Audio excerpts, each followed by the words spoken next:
The point is that it's fixed. It's fixed between Abraham's bosom and or paradise, whatever we want to call it, which is now heaven, and it's fixed with anybody, any interaction of any kind. The reason why I'm pushing that is because when the rich man was alive, there's nothing that's fixed. There was only a gate. All he had to do was go out his own front door and he could see the needs of people. That's all he had to do. I guess it's a nice way of saying, when you're alive, there's hope. Afterwards, there is no hope. And these are not threats. I think Jesus was not trying to scare them into anything. He was trying to help open their eyes to really see the lifestyles that they were leading and what it meant. And to say, listen, Lazarus is going to spend eternity in one place, but if you continue to put your faith in your riches, in your rewards, in your lifestyle, if that's where you're at, there are consequences associated. I'm not threatening you, I'm just telling you there are consequences associated. Would you go to Luke 6:24? Very, very powerful verse here. Woe to you who are rich, for you are receiving your comfort in full. In the New King James Version, it talks about being consoled.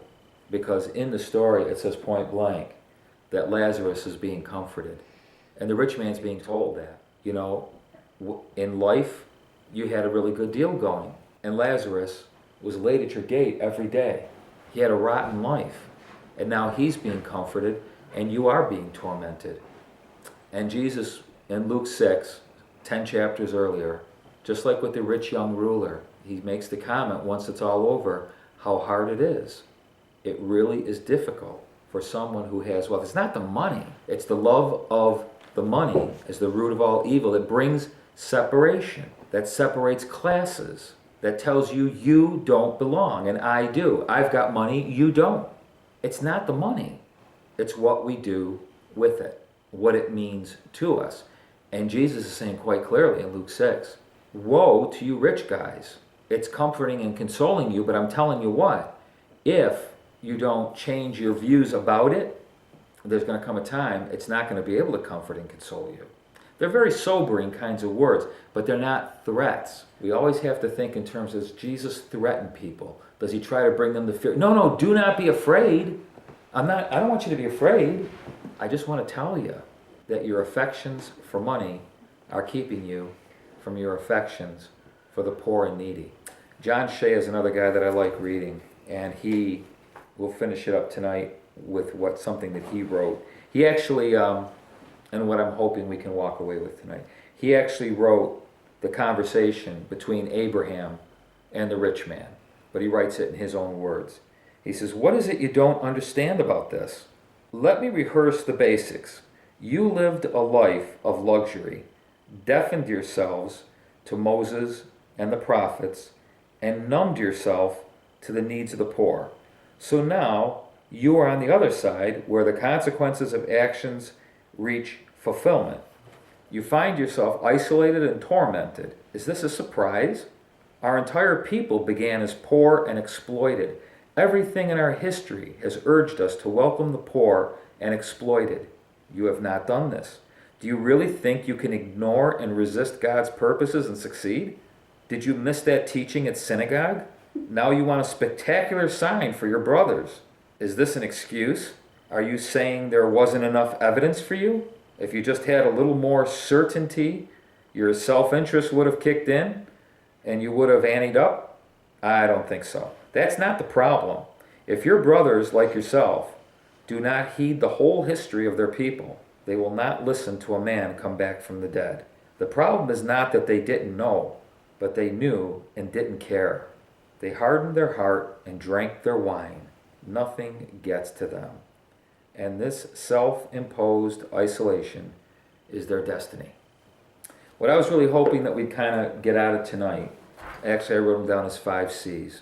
Contrasts. I mentioned contrast before, but the contrast that I'm more interested in is really in our own lives, all of us in the room, the contrast and the difference between our faith really being in Him and our faith being in ourselves, in our money, in our talents, whatever it might be. Our faith, the contrast. Consolation. For Lazarus, it doesn't say it. He never says a word.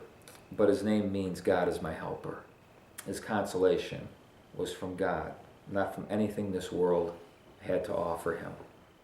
Consequences, think like Asaph, We won't always see the consequences. Sometimes they're unseen in the present, here and now. But there are consequences. There are always consequences.